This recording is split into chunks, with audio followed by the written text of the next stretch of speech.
Bueno, pues buenos días.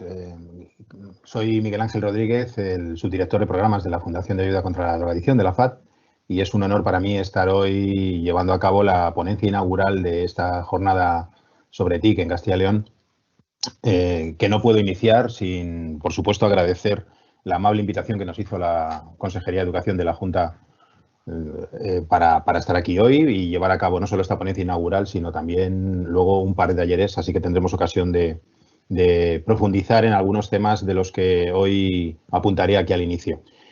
Valga estas palabras iniciales antes de compartiros la presentación para indicaros que sé o soy consciente de que tengo al otro lado de la cámara de mi ordenador en muchos centros educativos y hogares, alguno de Castilla y León, pues padres, madres, pero sobre todo profesorado y aulas de chicos, de chicas, y voy a intentar no elevar mucho el tono de lo que diga, más que nada para intentar ser divulgativo. Algo que coincide muy bien con mi interés en esta ponencia inaugural al planteármela, pues imagino que, como se dice en muchas otras ocasiones, sin ir más lejos, pues cuando hacemos algún tipo de trabajo con padres y madres en algún AMPA, muchas veces decimos, estamos dirigiéndonos para llevar a cabo talleres o cualquier otra actividad a aquellas personas que menos lo necesitan, porque son las más interesadas, las más concienciadas, y por eso están aquí, ¿no? Pues me pasa un poco lo mismo hoy.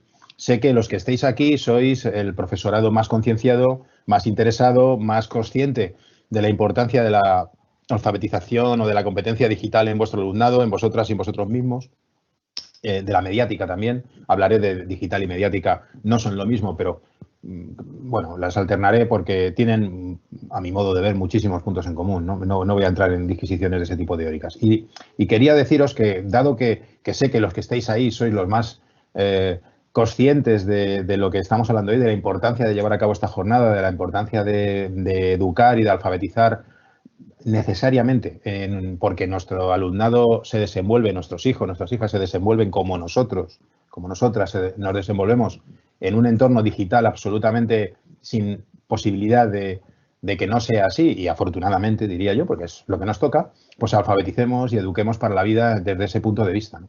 Así que intentaba tener en esta ponencia inaugural como un humilde intento de reconocimiento a vuestra actitud, a vuestra labor, a vuestro compromiso, y también como también humilde intento de alentaros a que sigáis, alentaros a que apoyéis la transformación digital de vuestros centros, de que apoyéis los planes en ese sentido, de que apoyéis o de que intentéis ganarnos a la causa, que todavía hay mucha gente que lo necesita, ganarnos para la causa a esos compañeros, a esas compañeras del claustro que todavía puedan ser quizás reticentes por desconocimiento, pero que probablemente de la manera más adecuada y con los mediadores más adecuados pues podamos vencer esas actitudes, convencerles acerca de lo necesario, estamos absolutamente convencidos, de lo conveniente y lo necesario que es alfabetizar digital y mediáticamente a nuestro alumnado, también emocionalmente, y pues todos los aprendizajes al final están conectados.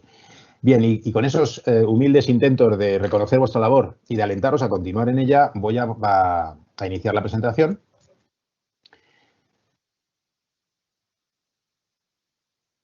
Aquí está. Supongo que se verá bien, si no me imagino que me llegará algún tipo de mensaje al respecto. Con el ánimo de que, bueno, pues poner encima de la mesa ideas, esta presentación, aparte de que entiendo que se graba, y luego estará disponible para todos y para todas los que habéis estado al otro lado de la cámara o del ordenador y quienes lo vean a posteriori. También, pues si alguien necesitara, puedo compartir la presentación y mandársela a través de los servicios de la Junta, pues a quien los tiene o directamente a través de mi correo electrónico, que al final os indicaré, ¿no? Bien, voy a dividir, a ver si pasa esto, los problemas del directo aquí con no pasa nada. Voy a dividir la ponencia inaugural en 4 partes. Voy a hablar un poco creo que es necesario qué datos obtenemos, o algunos datos de los que tenemos, acerca de un poco, siguiendo el título que nos habían propuesto desde la organización y que me parecía pues suficientemente interesante y que coordinamos con ellos, ¿no? Con ellos. ¿Cómo se ven de seguros y confiados en las TIC nuestro alumnado, nuestros adolescentes? ¿Qué saben de las TIC? ¿Quién les forma y qué necesitan? ¿Qué nos dicen los datos, ¿no? No voy a lo largo de la ponencia tampoco creo que vaya a descubrir el Mediterráneo para nadie, simplemente recopilar y poner encima de la mesa los datos más relevantes de algo, ¿no? Si tenéis algún tipo de cuestión o de duda que os suscite mi participación, mi ponencia, pues a lo mejor al final de la misma, cerca del final, pues podemos dejar algunos minutos para poder responderla o, como decía, pues si no, aparte, pues a través de correo electrónico, sin ir más lejos, se puede hacer, ¿no? Como os decía, dividimos en 4. La primera que voy a tratar es esta, de si cómo se ven, qué opinan, qué dicen que necesitan, cómo está esa realidad a partir de datos obtenidos de estudios dirigidos o bien a adolescentes o bien a adolescentes y jóvenes a nivel nacional. Es verdad, no tengo datos estrictos de Castilla y León, pero entiendo que no creo que haya una gran diferencia respecto de los datos nacionales. Hablamos un poco también de docentes, qué hacemos y cómo lo estamos haciendo. No tanto, insisto, de vosotros y de vosotras, que también, sino, bueno, pues de todo en general, ¿no? Y unas reflexiones muy genéricas acerca de cómo podemos poner en marcha o extender más lo que ya estamos haciendo en el campo de la educación digital, de la competencia digital, de la competencia o de la alfabetización mediática. Un pequeño, también porque lo verán, entiendo, nos verán ahora y nos verán a posteriori, un pequeño recordatorio, una pequeña reflexión, una pequeño detenerme unos minutos acerca de padres y madres, como padres y madres, que también lo somos en gran medida, cómo podemos educar y alfabetizar digital y mediáticamente a nuestros hijos, a nuestras hijas en este caso. Y finalmente, pues a modo de conclusión, es una reflexión sobre por qué es tan necesaria esta alfabetización digital y mediática para, bueno, pues con ese espíritu, como decía, de intentar reconocer vuestro trabajo y alentaros a continuar en él, ¿no? Y a proseguir, porque esto, como sabéis, todo lo es, pero todo contenido y toda disciplina, por decirlo así, es dinámica y cambiante, pero está absolutamente marcada por la liquidez y por la necesaria adaptación constante a los tiempos. Lo que hoy estamos enseñando, sobre todo si hacemos un tipo de enseñanza más basada en estrategia, en herramientas, en recursos, pues probablemente mañana ya no sirva, ¿no? Y necesita de nuestra constante adaptación, como bien entendéis. Bien, pues vamos con la primera parte. ¿Qué opinan ellos y ellas sobre estos temas? ¿Se sienten seguros, confiados, que saben de quién les forma, qué necesitan, ¿no? Vamos con esta primera parte. Con datos. Voy a intentar, tenéis ahí las diapositivas, que van a quedar ahí grabadas, van a estar, ya os digo, a vuestra disposición, o sea que voy a intentar pasar por ellas en los datos más relevantes, porque si no son muchos datos y no quiero que luego me coma el tiempo y no hablemos de otros temas que me parecen relevantes, ¿no? Bien. Bueno, preguntados, en este caso alumnos y, bueno, adolescentes, ¿no? De 14 a 16 años, en su mayoría. Oye, ¿qué destrezas tenéis, no? ¿Qué sabéis hacer? Bueno, pues como veis, saben hacer muchos y muchas saben hacer muchas cosas, ¿no? Nos dicen que saben proteger un smartphone, un PIN, un patrón, pues nada menos que casi el 100%, ¿no? Saben bloquear mensajes de personas, borrar registros, cambiar la configuración, desactivar, saben hacer un montón de cosas sobre seguridad, sobre edición de contenidos. Bueno, pues más de 9 de cada 10 saben crear presentaciones y eso también se debe mucho a vuestra labor en el centro escolar, muy fundamentalmente, no exclusivamente, pero sí fundamentalmente, pues saben editar textos, más de la mitad, notablemente más de la mitad, saben manejar bases de datos, descargar aplicaciones, o sea, usar dispositivos y comunicación. Lo saben hacer en su gran mayoría, ¿no? Luego aquí, pues parece que no tenemos mucho por lo que continuar, salvo con nuevas, por decirlo así, nuevas jornadas, nuevos cursos que nos vayan llegando. Tenemos delante un alumnado que a nivel instrumental parece que sabe manejar, o que nos dice que sabe manejar bastante bien dispositivos, programas, herramientas, desde el punto de vista de la edición, la creación de contenido, de alguna manera, ¿no? El uso de esos dispositivos y la seguridad, ¿no? Nos dicen que que saben hacerlo, ¿no? Claro, esta es de otra investigación similar en el tiempo, pero que preguntábamos también a más mayores, no solo a adolescentes, sino también a gente joven de, creo que hasta 24 años. Tenéis las referencias siempre abajo para que podáis consultarlas en más detalle, ¿no? Cuando les preguntabas, oye, ¿en qué medida te crees más hábil que...?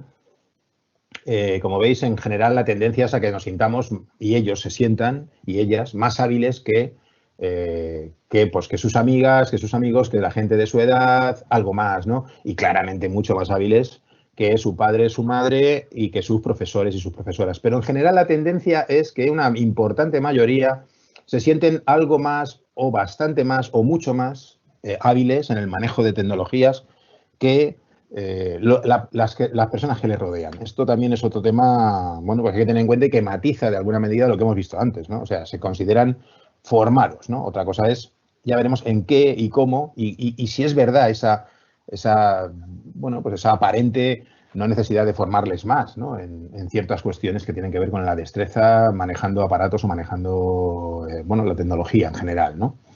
Bien. Otra cosa que iba alrededor de esto, ¿no? Les preguntábamos acerca de cómo utilizaban las TIC en su escuela. Insisto que son datos de carácter nacional de España, no tengo datos de Castilla y León y aquí, claro, hay mucha variedad en centros escolares donde pesan mucho también aquellas comunidades en las que es más difícil utilizar, o está bastante más restringido la utilización de las TIC, de los smartphones concretamente, del alumnado en el centro educativo y que pesan mucho a nivel demográfico y a nivel estadístico, ¿no? Pero bueno, en general, como vistazo global a nivel nacional, pues fijaros que nos señalaban todavía en 2018, claro, esto es prepandémico, pero bueno, puede haber sido mejorado ligeramente, pero no sé hasta qué punto todavía a día de hoy. A lo mejor el curso que viene, pues tenemos una mejora sensible al respecto, ¿no? Vamos teniendo, ¿no? Y quizá Castilla y León no sea, como digo, no esté aquí tanto entiendo por los datos que manejo y por cómo conozco vuestra comunidad, no se encuentren tanto en la media aquí, ¿no? En ese sentido. Pero un 38% del alumnado adolescente nos decía no tengo wifi en mi centro o no lo puedo usar y en 54% que aunque está disponible, pues en fin, está permitido pero con restricciones, ¿no? Esa autorización con restricciones no es la predominante, insisto, la mayoría es no tengo autorización para usarlo y no lo estoy utilizando. Entonces, es un debate, o sea, nos beneficia el proceso de enseñanza, pero también es un factor que nos distrae, con lo cual ese es el debate que continúa ahí, quizá un poco más matizado hoy ya después de lo que hemos pasado el año pasado, pero que ahí seguía, que es otro elemento a dejar encima un poco de la mesa para reflexionar, ¿no? Pero ¿para qué utilizas las TIC cuando las utilizas en la escuela, ¿no? Entonces, o para temas escolares, ¿no? Para lo que tenga que ver con tu formación, en este caso eran adolescentes de secundaria, básicamente, ¿no? Alguno quizá de bachillerato, pero secundaria. Bueno, pues lo utilizo, como veis, la mitad para alta frecuencia para buscar información sobre trabajos escolares, pero una gran mayoría, en total, de una manera con frecuencia media y una alta frecuencia, pues un 80 largo, ¿no? por ciento de ellos, y ellas nos decían que para hacer trabajos, pero no tanto para colaborar con otros estudiantes y no tanto para estar en contacto con el profesorado. Eso será un tema que también habrá cambiado muy probablemente con la pandemia, pero que antes justo de ella estaba así, ¿no? Más de la mitad de ellos y de ellas no utilizaban tanto estas herramientas para conectarse con otros estudiantes a través de Internet, ni para llevar a cabo el contacto con el profesorado. Más cosas que nos dicen, lo que nos decían, ¿no? ¿Qué cosas, qué destrezas, qué habilidades te han enseñado en el centro escolar, ¿no? Pues me han enseñado, tenía reflejo anterior, ¿no? Como os decía, pues a crear presentaciones, básicamente, herramientas de presentación, en menor medida ya base de datos, creación de imágenes, gráficos o de textos. Entendemos que si había un porcentaje muy elevado de un 90, de un 80, 90% de alumnos y alumnas que sabían crear presentaciones, manejaban base de datos, recuerdo que era más de un 60%, pero crear gráficos, imágenes y textos más de un 90%, pues entiendo que en el aula, en el centro escolar reconocen que a presentaciones sí, pero ya no son tantos los que reconocen que les han enseñado a manejar lo otro, luego lo han aprendido de otra manera. Luego vemos un poco cómo, ya podéis intuir un poco la respuesta a esa pregunta, ¿no? Y sobre el manejo en el campo no del contenido o del análisis, sino de la comunicación y la información, pues bueno, una mayoría, casi 2/3, reconocen que sí, que les han enseñado a buscar información en Internet.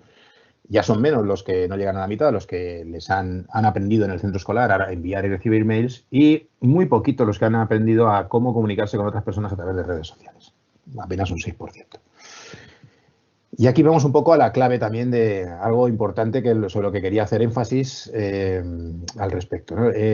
Siguiendo con esto sobre qué te han educado en el centro escolar, bueno, pues en la creación de vídeos o el mantenimiento de webs, de blogs, de aplicaciones y programación. Entonces eran un poco más de una cuarta parte de ellos. Supongo que este porcentaje irá creciendo con el tiempo, pero no es un porcentaje muy elevado. Y cómo utilizar dispositivos, no llega a 1 de cada 5, pero a lo que voy es a la parte derecha donde he marcado esto en rojo, ¿no? Es decir, sobre seguridad en Internet y cómo conocer y cómo proteger los datos personales en Internet. Apenas una tercera parte de ellos y de ellas dicen que hayan sido formados, pero sobre desarrollo del pensamiento crítico acerca de esa información que yo me encuentro en Internet, es decir, sobre qué hago con esa información, cómo construyo información, cómo debo utilizarla, cómo debo manejarla, cómo debo seleccionarla, cómo debo buscarla, con qué criterios debo elegir si es o no pertinente para mí, con qué criterios debo elegir si debe o no ser utilizada por mí o reenviada por mí o de alguna manera mostrarme como mediador de ella. Sobre eso y sobre todo desarrollando un poco el pensamiento crítico, que es la gran clave de todo lo que vamos a ver en esta ponencia inaugural, creo yo que una de las grandes claves, pues apenas era un 22-23% de adolescentes los que nos decían que habían sido formados en ello, ¿no? Y ahí tenemos un camino por delante, porque parece ser que saben, y esa es un poco la gran conclusión que voy intentando marcar, ¿no? Dicen que saben manejar bastante bien a nivel instrumental las herramientas, la tecnología, aprenden nuevas herramientas y nuevas tecnologías porque ya con la intuición de haberlo aprendido con carácter previo, aprendes a manejar las nuevas que se van surgiendo en el mercado conforme te van llegando y de una manera intuitiva porque cada vez son más, como se dice en inglés, ¿no? Más friendly, más intuitivas, más fáciles de manejar, más sencillas de entender cómo funcionan. Nos encontramos con menos retos que frente a lo que creemos es muy importante, y sabéis, y creo que no creo que haya gran diferencia o gran discusión al respecto, y menos en el grupo al que entiendo me estoy dirigiendo esta mañana, ¿no? Perdonadme, porque quizá tenía que hablarlo más con gente que no está aquí en esta ponencia, pero bueno, insisto en lo que os decía al principio, intento animaros, intento alentaros y reconocer vuestra labor, y hay que insistir en que lo importante es cómo se manejan efectivamente, pero también es el qué manejamos, el qué información recibimos y cómo la construimos y cómo la decodificamos, ¿no? Y eso es algo fundamental y que donde tenemos un margen de mejora notable todavía, entiendo. Bien, voy con la otra parte de esta moneda, ¿no? Vale, ¿cómo lo han aprendido? Si saben esto que saben, si en la escuela han aprendido parcialmente lo que saben, lo han aprendido preguntándoles a padres, a madres, a profesorado, a progenitores, profesorado. No, básicamente no. Cuando les preguntan, oye, ¿cómo te has sentido de acompañado? ¿Qué acompañamiento recibes por parte de tus docentes o de tus progenitores? ¿No? Bueno, pues como veis, los progenitores, que son las líneas en azul, aprueban, por decirlo así, porque esto va de 0 a 10, aprueban solamente en una de las líneas, ¿no? Con un 5,22 raspadito, que sería un aprobado, un raspadito. El resto, pues están ahí, y si me permitís el símil escolar, pues en el llorar al profe para que te ponga un 5, hay cosas, pero la mayoría y lo que tiene que ver con el profesorado pues se encuentra por debajo del 4,6, ¿no? En cuanto al grado insisto, de acompañamiento, que a nivel nacional adolescentes de 14, 16 años nos decían que sentían justo antes de la pandemia, ¿no? Como veis, pues bueno, pues solamente padres aprueban cuando les preguntábamos y te ayudan y aconsejan sobre lo que deberías hacer si algo te molesta o te perturba que has encontrado en Internet.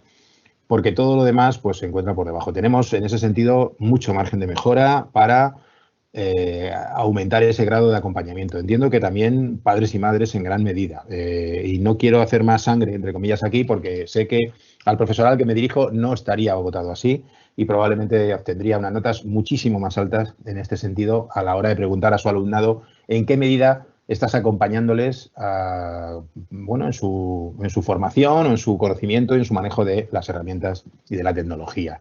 Absolutamente no obtendríais esa nota, ¿no? Pero este es el panorama un poco de lo que hay ahí fuera, ¿no? Y bueno, aunque haya cambiado por la pandemia, creo que tenemos todavía margen de mejora al respecto.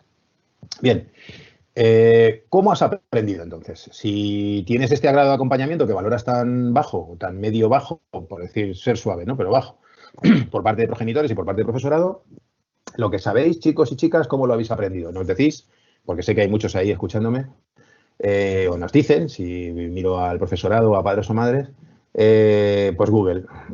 Google u otro método de búsqueda en un 75% de los casos. Lo que yo aprendo es de una manera autodidacta, porque o bien me lo enseña y lo busco a través del navegador, o bien me dirijo ya cuando controlo mejor, cuando tengo más competencia digital en este ámbito de ellos. Luego veremos un poco lo de los ámbitos.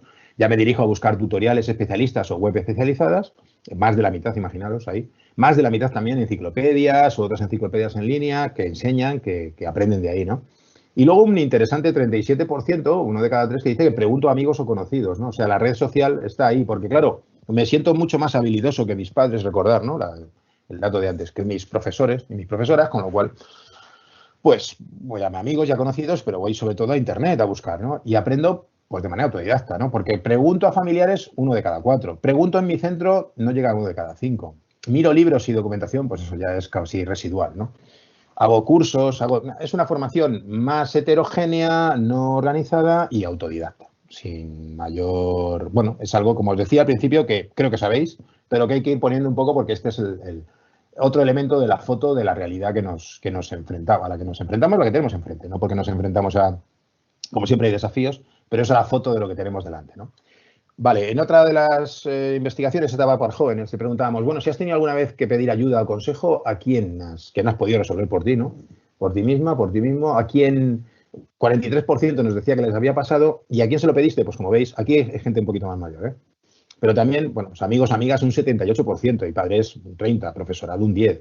Bueno, no insisto más ahí, es decir, no sé, insisto, eso sí, que los que estáis y las que estáis ahí como profesores y profesoras no sois de estos, pero y vuestro alumnado probablemente sí que encuentre en vosotras y en vosotros mayor apoyo y acompañamiento, seguro, pero fuera de esta isla de quienes participan en esta jornada de tecnología en Castilla y León, esto es lo que hay y tenemos, insisto, pues mucho que hacer todavía, ¿no?, al respecto. Vamos a hablar ahora un poquito sobre datos, sobre riesgos, no tanto en general, no tanto de cuáles son, porque hay mucha investigación y muchas ponencias y es típico y menos, y sobre todo alguien que dice, viene de la FAD, pues ¿qué nos va a hablar? Bueno, va a hablar de riesgos, de problemas, de tal. Sí, pero voy a intentar hablaros con lo que nos dicen ellos y ellas, vuestro alumnado, gente joven que ya ha pasado por vuestras aulas, ya no están en las aulas, ya está más allá de bachillerato, los datos son de adolescentes y de jóvenes hasta también 24 años, si no recuerdo mal, que ven en las redes, que ven en Internet habitualmente. Ahora veremos esos datos, pero quería antes de ver esos riesgos, pues marcaros un poco una manera cuando hablamos de riesgos, ¿de qué estamos hablando?, ¿no? Y una manera de organizarlos, una manera de exponerlos serían estas 5 áreas. Bueno, que tienen que ver con, primero, la sobreexposición, como veis ahí. No voy a decir nada que no sepáis, pero intento organizar un poco cuando hablamos de riesgos, de que no voy a hablaros de todos luego, ¿no?, porque los datos los he seleccionado un poco de los más interesantes, ¿no? Pero la sobreexposición tiene que ver con eso, con no tener una reflexión previa, no tener una conciencia clara de lo que significa que yo esté compartiendo o creando contenido en redes, contenido en Internet. No tener un grado de madurez quizá o un grado de impulsividad menor o un grado de reflexión crítica acerca de qué es lo que significa estar ahí en Internet y qué supone mi intervención ahí. Lo cual es caldo de cultivo, aunque no es algo directamente relacionado el estar más tiempo y el estar de esa manera en Internet, pero sí tiene que ver con que cuando acceda a contenidos, que veremos un poco datos al respecto, que sean peligrosos o nocivos, pues esté menos preparado para afrontarlos, ¿no? O participar, como decíamos, en acciones, o como veis, en acciones de ciberacoso. La sobreidentificación también es interesante, es otro elemento que trabajan muchos programas de prevención o de educativos y de alfabetización digital y mediática al respecto, ¿no? En el sentido que tiene más que ver con lo emocional y que tiene que ver más con lo psicológico, ¿no? En gran medida, ¿no? El buscar en esa fuente inagotable de followers, de seguidores y perdiendo un poco el límite entre lo que es real y lo que parece que es y lo que nos muestran y la realidad de lo que hay detrás de lo que nos están mostrando las redes en este caso, pues buscar aprobación, buscar reconocimiento, que es algo que en la adolescencia, pues sabéis, es absolutamente vital, ¿no? Sin grupos, sin identificación grupal, es prácticamente imposible sobrevivir, ¿no? Este grupo ahora antes era analógico, era físico y ahora es físico y es digital, ¿no? Y en lo digital, pues bueno, las normas hay que enseñarles, saben, pero hay que enseñarles más, no son las que funcionan, no funciona exactamente igual que las otras relaciones y hay que conocer esos códigos, ¿no? Usos evasivos también, ¿no? Bueno, pues exceso de tiempo, jugar apuestas, estar enganchado demasiado tiempo hasta el punto de... Son riesgos, ¿no? No tienen por qué necesariamente llegar a problemas, pero a medida que avanzas en ese tipo de de exceso en el uso, pues también te desconectas del entorno, desconectas de tus actividades, de tus responsabilidades, puede ser otro riesgo, ¿no? O con lo contrario también de lo que veíamos antes, la sobreexposición y la sobreidentificación, el aislamiento. También es un riesgo el no acceder, como veis ahí, a perder oportunidades, no acceder a oportunidades culturales o sociales de relación por no estar en las redes, ¿no? Hoy en día es así. Y ese también es otro riesgo, no tan evidente, no tan visto, no tan puesto en escena cuando hablamos de riesgos, pero es otro importante, ¿no? La falta de, y es algo que sé que al profesorado os preocupa, ¿no? También la falta de oportunidades por falta de recursos, la brecha digital, digamos, de uso y de acceso, ¿no? Por ambos lados, ¿no? Y luego otras cuestiones, como ponemos ahí, porque me parece relevante poner, ¿no? Que es el control de la pareja y otras muchas que alrededor de esto podrían funcionar. Bueno, pues vamos a hablar de algunas de ellas. Preguntados por, como os decía, oye, ¿conocéis los riesgos? ¿En qué medida sabéis que Internet puede tener riesgos? Pues dicen que sí, los conocen. Decís, ¿no? Chicos, chicas, sí, sí, los conozco, pero claro, sé que en Internet hay un riesgo de que me engañen, de que pierdo privacidad, de que me puedo exponer, pero es que necesito estar ahí.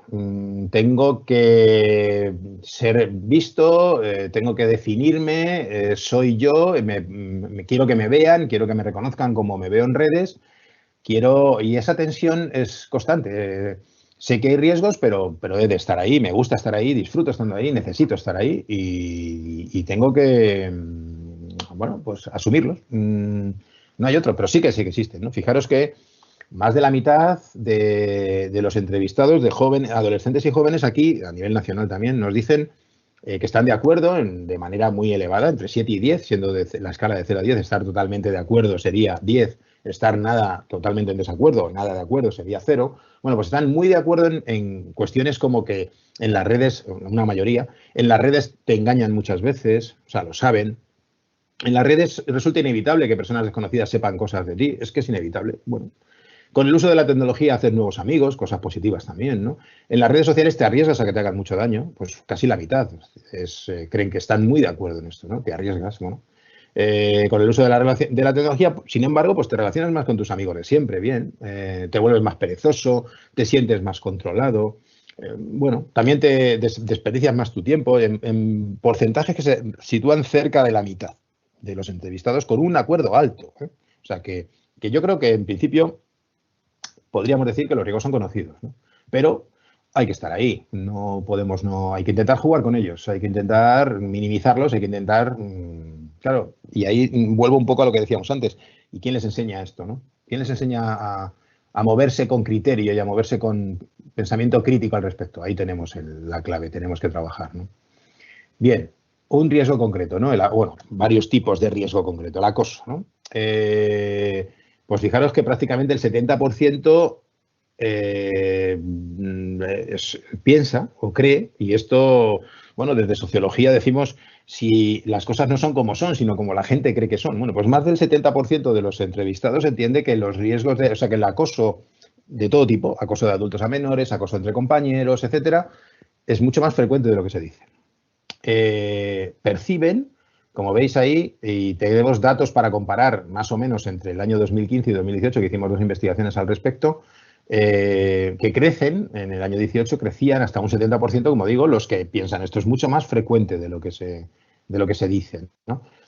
Todo lo contrario es minoría los que sostienen esto, con lo cual, bueno, pues ahí dejo los datos, es decir, aprecian y saben y conocen o sufren casos de acoso en mayor medida de lo que entienden ellos, de lo que se dice. Yo creo que es un dato importante. Más allá de buscar lo objetivo, nos movemos en ese campo del qué crees que pasa, ¿no? Y es relevante, ¿no? Más datos al respecto. Pues fijaros que consideran que se dan en gran medida, o bastante o mucho, el envío de imágenes privadas y comprometidas y sin consentimiento, pues 2 de cada 3, ¿no? De los entrevistados. Se dan bastante o con mucha frecuencia, ¿no? Es algo, bueno, yo creo que invita a hacer pensar, ¿no? El acoso de adultos, a la mitad piensan que se da con bastante frecuencia, o el ciberbullying, 2 de cada 3 piensan que se da con bastante o mucha frecuencia el tema, ¿no? Otros riesgos, voy rápido porque veo que el tiempo ya son menos cuarto casi y tengo mucho que contaros, pero mucho, mucho. Bueno, pues maltrato un poco la misma tónica, es decir, con bastante frecuencia, con mucha, pues me arrepiento de haber enviado algún tipo de información, mensaje o foto, punto a favor de la educación reflexiva y crítica acerca de qué hago con los contenidos. He tenido problemas, pues 2 de cada 10, ¿no? 1 de cada 5. He tenido problemas con los contenidos que otras personas han enviado compartidos sobre mí. He sufrido maltrato por internet o redes sociales, 1 de cada 3, de pequeña o de gran escala, ¿no? Un 9,2, casi un 1 de cada 10 reconocía haber ejercido ese tipo de maltrato. Y luego, pues lo que veíamos en la investigación era que existe el doble de posibilidad de que ejerzas maltrato en internet si lo has sufrido antes, ¿no? Bueno, pues ahí están nuestros riesgos que, al menos desde su punto de vista. Avanzo rápidamente, porque ya os digo, tenéis aquí los datos para verlo luego con más detalle. ¿Acceden a contenidos de riesgo? Una minoría, pero una minoría significativa. Casi un 40% ha visto en el último año páginas donde la gente publica mensajes que atacan a ciertos individuos o colectivos. Un tercio, 1 de cada 3, afirma haber visto páginas donde la gente habla o comparte experiencias sobre consumo de drogas o páginas, casi 1 de cada 3, o casi 3 de cada 10, quiero decir, perdón, webs donde la gente habla sobre cómo estar extremadamente delgado o delgada, o más de un 20%, casi 1 de cada 4, páginas donde la gente habla sobre maneras de hacer daño a otras personas, o un 20%, un poquito más. Han visto en el último año páginas donde la gente habla de maneras de autolesionarse o incluso suicidarse. Bueno, esto está ahí, ¿no? O sea, conocemos, son minorías, pero son significativas, ¿no? Otro de los riesgos que veíamos, otro de las categorías, el enganche, por decirlo así, en general, ¿no? Bueno, pues más de la mitad están de acuerdo en que miran el móvil constantemente, en el que tienen ese síndrome de missing out, ¿no? De me estoy perdiendo algo, tengo que estar pendiente de lo que ocurre. Es algo que cuando les preguntas directamente, oye, ¿cómo es el tiempo que tú pasas? Pues como veis ahí en el gráfico, en el año 18, pues la mitad de ellos dicen, ostras, estoy algo excesivo de tiempo en Internet, y en redes sociales uno de cada 3, ¿no? Si sumamos el claramente excesivo y algo excesivo, pues nos encontramos con que más de la mitad, claramente más de la mitad, dicen que están demasiado tiempo en Internet y demasiado tiempo en redes sociales, ¿no? Bueno, pues algo ahí que también lo dejo, ¿no? Porque es algo que son conscientes de ello, ¿no? ¿Que es difícil evitar? Pues sí, pero que hay que evitar, pues también, ¿no? Vale, termino con los datos y avanzo un poco. Esta parte, como es más rollo para los chicos y las chicas que estéis allí en las aulas y es más conocida por parte de muchos y muchas de los docentes que están, la voy a hacer más rápida, ¿no? Pero simplemente deciros que sois conscientes, en gran medida, de la necesidad de esta formación y de formar en el uso de las tecnologías, ¿no? Porque cuando hicimos una investigación el año pasado sobre cómo estaba el panorama de la educación, a más de 5.000 profesores y profesoras, también a padres, a alumnos, pero más de 5.000 profes, después de la pandemia, después del confinamiento, casi el 70% de vosotros o de vosotras, los profes, nos decíais que os preocupaba, en el segundo lugar de preocupación, la formación del profesorado para la enseñanza a distancia o en formato híbrido, presencial y a distancia. Ahí lo dejo, hay muchos más datos interesantes en esta investigación, pero este me valía, ¿no? Otro que me valía, pues que cuando os preguntábamos, oye, ¿qué cuestiones educativas más te preocupan para el curso próximo, que es este en el que nos encontramos ahora? Pues me preocupa mucho, fijaros que a un 55% de vosotros y de vosotras, de los encuestados, de los profesores y profesoras encuestados, les preocupaba mucho el uso de las TIC para el aprendizaje, pero mucho. Y también, como os decía antes, os he añadido, pues os preocupa la desigualdad, os preocupan las brechas. Si queríais, os preocupa garantizar condiciones adecuadas de acceso a recursos de aprendizaje en línea para todo el alumnado, que es algo que veis en el que también hay que trabajar, ¿no? Bien, un 78% pensaban esto al respecto en el profesorado. Bueno, el marco de competencia digital docente lo conocéis perfectamente, simplemente para aquellos o aquellas que no estéis tan familiarizados, quiero decir que el trabajo a priori del profesorado en este tipo de alfabetización sobre cómo los chicos, las chicas debéis o deben manejar contenidos, está muy organizado el trabajo de un profe, ¿no? De una profe, ¿no? Está muy organizado porque tiene, pues, nada menos que 6 áreas en las que tiene que ir ganando competencia y gestionándola y habilidades al respecto, ¿no? Muchas de las cuales tienen que ver con su manera de educar, no solo en esta competencia, sino en otras, muchas, pero otras tienen que ver específicamente con el trabajo básico en esta competencia y con 2 cosas que son importantes. Primera, daros poder a los estudiantes, dar poder a su gente, a su aula, daros esa herramienta no solo de saber manejar instrumentalmente, sino también el contenido que trabajáis y facilitaros la competencia digital, ¿no? Y en esas áreas ahora vamos a hablar, ¿no? Estas 2 son las que más me quería centrar. Conocéis, relevante, tienen que ver con vuestra manera de hacer, pero tienen que ver con la manera de hacer volcado hacia cómo hacer que vuestros chicos, vuestras chicas sepan más y mejor, ¿no? Manejarse en este entorno digital. Bien. Ese entorno digital al que estáis ahora, estoy dirigiéndome a vosotras y a vosotros chicos y chicas como ciudadanos del futuro y los ciudadanos del ahora, que también son vuestros profes y también somos los demás, tiene 5 áreas en las que os deben formar y trabajan para formaros. La profe que tenéis, que os ha conectado hoy aquí, está trabajando para formaros en una de estas, en más o menor medida. Y bueno, hay niveles, las administraciones públicas también lo reconocen, esto es un currículum, incluso se puede uno examinar, supongo que lo sabréis, para obtener certificados básicos o más elevados de ser competente digital en estas 5 áreas. El área de manejo de la información es fundamental y aquí tenéis que aprender, os enseñan a buscar eso, lo que yo os decía, saber dónde buscar información que yo necesite, saber distinguir si es fiable y si es pertinente para mí. Es importante esto porque información hay muchísima, pero es muy importante tener el criterio de saber cuál me interesa y sobre todo de cuál me puedo fiar. Esto es muy, muy relevante y se tarda, ¿eh? No es fácil, porque además los formatos y las estructuras y los lugares donde vais a buscarla cada vez cambian. Las herramientas para buscar también están en constante evolución, con lo cual esto es algo permanente.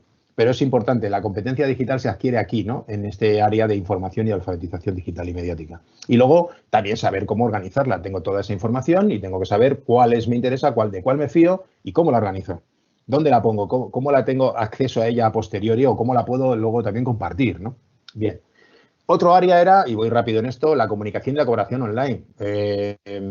Es compartir, es comunicarme con los demás sabiendo cómo y dónde hacerlo de manera más pertinente, saber para qué me puede servir mejor esta herramienta, dónde puedo hacer esto o no puedo y cómo puedo hacerlo mejor, lo que quiero hacer para compartirte una imagen, compartirte un contenido, compartirte un podcast, a poner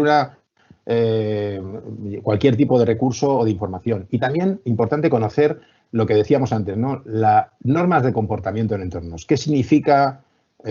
¿Cómo debo comportarme? ¿Cómo debo atender? ¿Cómo debo estar ahí? ¿Y qué significa cuando no hago o cómo influye mi actitud, mi comportamiento en las demás personas que están en esta colaboración, ¿no? Bien, voy rapidito. Crear contenidos. Pues a ver, en fin, creo que lo entendéis. Hay muchos tipos de contenido a crear, hay que intentar conocer también que, bueno, que no vale todo en Internet, que hay derechos, que hay limitaciones, que hay que por crear algo tienes derecho a pedir a los demás, bueno, pues una serie de restricciones a la hora del uso, que no vale todo, que no todo está libre, y cómo crear herramientas para cómo crear y cómo programar, también se incluiría aquí, ¿no? La creación de contenido digital de todo tipo. Seguridad en la red sería la penúltima de las líneas, tiene que ver con, bueno, lo típico que tienden a enseñaros más, aunque no decís que lo sabéis y que en el aula no se utiliza tanto, pero es lo más habitual de pues, la privacidad, la seguridad más de las defensiva frente a ataques o frente a suplantaciones o frente a amenazas que tengan que ver con los riesgos relacionados con vuestra información y que esté expuesta a terceras personas. Y ser consciente de eso, de que lo que hay en Internet, también para los más pequeños, no tanto para los adolescentes de secundaria, pues no es siempre real y no es verdad y que muchas veces hay un engaño. Hay que mirarlo siempre con prudencia y hay que mirarlo siempre con duda, con pensamiento crítico, ¿no? Bien. Y por último, el último área es resolver problemas, ¿no? Cuando tengo un problema técnico, cuando necesito... Yo aquí me centraría más en algo importante, que es lo que decía antes, ¿no? Resolver problemas tiene también algo que ver con autoevaluarme sobre qué sé de esto, cuánto sé del otro, dónde puedo mejorar y cómo puedo mejorar para seguir manteniéndome al día informado, porque esto no para. Es decir, no adquirimos no es un conocimiento tradicional que se adquiere, te dan un título y ya lo tienes, sino que tienes que estar permanentemente aprendiendo, ¿no? Vale, avanzo rápido. Los retos, profes, que veo son básicamente organizando algo desde, bueno, mi modesta experiencia al respecto, ¿no? Pues, por un lado, dotarles de competencia técnica. Pongo ejemplos, ¿no? ¿Qué es publicidad y qué no lo es? Clickbait. Luego en el taller lo podemos ver esto, ¿no? Los que estéis en el taller mío de desinformación. Aprender a contrastarla, saber navegar. puedo denunciar un contenido en Instagram cuando no tengo cuenta en Instagram? Bueno, pues ese tipo de competencias técnicas son relevantes, por supuesto que sí, pero lo es sobre todo el pensamiento crítico frente a ella. Y entender, por ejemplo, que cuando haces una búsqueda en Google, los algoritmos nos van a dar la razón. Y si tú, pongo el ejemplo del vino porque lo podéis probar, si pongo que el vino es bueno, todas las salidas que me van a entrar, todas las principales entradas que me va a ofrecer el buscador van a ser acerca de las bondades del vino y de las bondades de su consumo y de estudios e investigaciones que dicen que el vino es bueno. Si pongo que el vino es malo, me va a salir todo lo contrario. La prevención de problemas por el consumo de alcohol, el vino en cuanto a los problemas que puede causar, tengo que tener un criterio para entender qué necesito saber, qué me es útil y qué no a la hora de distinguir, porque la realidad es amplísima y tengo acceso a todo tipo de informaciones que me llegan con ideología, que me llegan con una emisión que tiene un interés detrás por parte de quien la ha creado. Y yo tengo que saber distinguir ese interés y saber elegir el mío y elegir lo que necesito. Y algo importante que nos falta también y que yo creo que siempre digo, ¿no?, que es confiar en las instituciones, trabajar con el alumnado el hecho de que existen fuentes creíbles y fuentes fidedignas de ellas, ¿no? Y que merecen crédito, ¿no? Porque si no, la desinformación nos puede llevar a un entorno de desconfianza general. Bueno, no me detengo porque veo que el tiempo se nos echa encima. La identidad, positivísimo, ahí pongo ejemplos, ¿no? Trabajar identidades, la chica que es geek, la chica diseñadora gamer, pues claro que sí, ¿por qué no? Género, ¿no? Y mostrar algo también importante, ¿no? Que muchas veces pensáis, chicos y chicas, que es así, ¿no? Que ser Ibai o ser cualquier otro streamer o ser un influencer es facilísimo. No, es cuestión de tener algo que decir y ser muy guapo y muy popular y tener mucha labia. No, es muy difícil. Y es complicado y requiere vocación, tenacidad, ilusión y mucho trabajo y mucha suerte, ¿no? También. Entonces, bueno, ese mundo es así. No me detengo a leer esto, simplemente porque no sois profes que merezcáis que os lea esto. Son opiniones de alumnado de los que cuando su profe les enseña educación, alfabetización mediática y digital de esta manera, les gusta, ¿no? Y no estaban acostumbrados a hacerlo así y les hablan desde lo que saben, desde lo que conocen, desde su experiencia, ¿no? De una manera dinámica, activa, participativa y crítica, ¿no? No me quiero entretener aquí. Quiero avanzar rápidamente con padres y madres, ¿no? ¿En qué educamos? ¿No? Bueno, pues podemos educar en que lo sensible tiene que ser privado, en saber manejar esa privacidad en redes sociales. Podemos educar en cuestiones también como manejo de contraseñas, los cierres de sesión, los antivirus, etcétera, más de carácter de seguridad, aprendiendo a veces conjuntamente con nuestro hijo o nuestra hija al respecto. También podemos enseñar en que en muchas ocasiones no se deben responder a provocaciones o malos modos, en fomentar la empatía, algo más allá de las TIC, es decir, ¿qué pasa cuando tú haces algo a alguien, ¿no? En sensibilizar acerca de la repercusión del silencio cómplice, esto me parece también fundamental. Esto es algo que desde casa sí podemos hacer perfectamente, ¿no? Y fomentar el rechazo a ese tipo de agresiones o acosos, ¿no? Esto que os decía antes, ¿no? Que no siempre lo que es lo que parece en Internet, hay que ser prudente al respecto y que hay que pensar antes de abrir o descargar, pensar antes de publicar y pensar antes de reenviar, que hay que romper la cadena en muchas ocasiones. ¿Y cómo? Pues con una mediación activa o con una mediación restrictiva. La mediación activa es, bueno, la que yo os decía ahora, diálogo, comprensión, cercanía, aprendizaje incluso horizontal. Vamos todos, dar ejemplo, no estar con el móvil mirando la pantalla fijamente durante horas y luego echarle a él o a ella la bronca por hacerlo, etcétera. Y una restrictiva que es más de control, donde yo destacaría aquí en la restrictiva las reglas y los límites. Es decir, si tu actividad en Internet o con un videojuego, etcétera, en redes, supera o se trasciende un límite, tienes que ganártelo. Es una cuestión de educación. Si está trascendiendo y está afectando a otras áreas de tu vida, no puede seguir así. Esto hay que controlarlo y hay que llevarlo ahí, ¿no? Yo insistiría más en esta, ¿no? ¿Por qué? Y voy terminando. Pues porque los trabajos del futuro pueden ser, este ya no está en del futuro, este es de ahora, ¿no? Pero controlador de tráfico aéreo de drones o piloto de drones. Los trabajos del futuro pueden ser impresor o creador de órganos o creadora de órganos artificiales, o puede ser jefe de proyectos o ser jefe de un equipo que es híbrido, que está compuesto por personas y que está compuesto por máquinas en el futuro. Esto sí que es más de futuro, ¿no? Ese tipo de trabajos requieren lo que se conocen como soft skills, que son no solo saber de robótica o no solo saber de manejo de equipos, sino también tener habilidades, competencias personales que nos ayudan a manejarnos mejor en el trabajo y que van a ser y son algo fundamental en que tú seas un profesional o una profesional de éxito en cualquiera de las labores que, hasta donde acertamos a ver ahora mismo, puedas ejercer en tu vida profesional. Y las tienes y se pueden educar y se educan magníficamente y en el ámbito en el que estáis ahora en la escuela también. ¿Y por qué vengo ahora con las soft skills desde la competencia? Pues porque, por ejemplo, esto es una tabla de contenidos de un programa que tenemos en Educación Conectada, en la FAD, donde a través de videojuegos formamos en soft skills, pero formamos en competencia digital, en esas áreas que hemos visto antes de colorines, ¿no? Pues en 3 de ellas, concretamente. Jugando a videojuegos comerciales y con el apoyo del profesorado, tenemos un programa en el que os dejamos jugar en casa y en el aula trabajamos una serie de competencias que habéis desarrollado jugando sin daros cuenta, o bien individualmente o bien jugando en equipo, y que tienen que ver con esas soft skills, ¿no? Que tienen que ver con, están en la parte derecha, ¿no? El juicio y la toma de decisiones, la gestión del tiempo, el pensamiento crítico y la coordinación con otras personas, fundamentales a la hora de trabajar el día de mañana y a la hora de ser ciudadanos y ciudadanas, ¿no? De vivir. Como conclusiones, pues que no podemos sustraernos a nuestro marco digital, que hay que educar crítico, que la educación tiene que ser, en ese sentido también como toda, transformadora de la sociedad, mejorando la sociedad, con impacto social, innovadora, creativa y responsable, y os aliento a que sigáis en ello. Estos proyectos de innovación educativa que vamos a ver hoy y que vais a trabajar ahora después de esta ponencia son un claro ejemplo de ello, y aliento a que seáis así, que pasemos de ser masa que veía algo, a audiencia que nos contaban porque habíamos estado viendo algo, a público. Es decir, personas que estemos menos sentadas delante a mirar y más pasivamente y más a situarnos enfrente de algo, de una pantalla, para observar y para participar en la realidad, ¿no? Os quiero mencionar 2 ejemplos de esto que trabajamos desde FAD, que conozcáis posiblemente, ¿no? El programa de Google Se Genera en Internet, que pondremos en marcha el curso próximo, que consiste en un juego Interland, que ya está disponible en Internet para alumnado de primaria de 8 a 12 años, con talleres que haremos probablemente el curso próximo, ya os anunciaremos, en centros educativos, tanto de manera online como de manera presencial en toda España, y estar pendientes por si os interesa, pues para poder llevarlos a cabo en el aula. Y insisto, con alumnado de primaria de estos 2 ciclos, de cuarto a sexto, de tercero a sexto de primaria.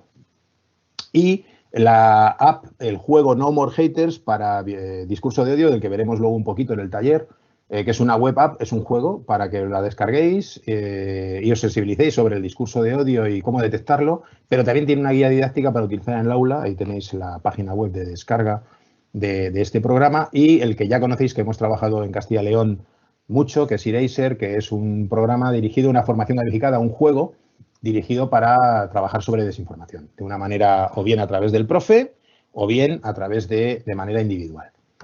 Y muchísimas gracias. Yo ahora dejo a mis compañeros si tienen algún tipo de, ahí tenéis mi correo electrónico, y si tienen algún tipo de pregunta, tenéis alguna cosa muy urgente, aunque me he pasado un minutito del tiempo, no sé si hubiera algo relevante. Si no, pues os invito a que a través de mi correo electrónico me escribáis. Muchísimas gracias por la atención, ha sido un placer.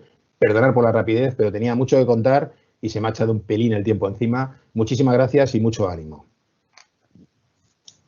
Gracias, Miguel Ángel, por esta exposición tan clara y precisa acerca de un uso seguro y confiable de la tecnología para nuestro alumnado.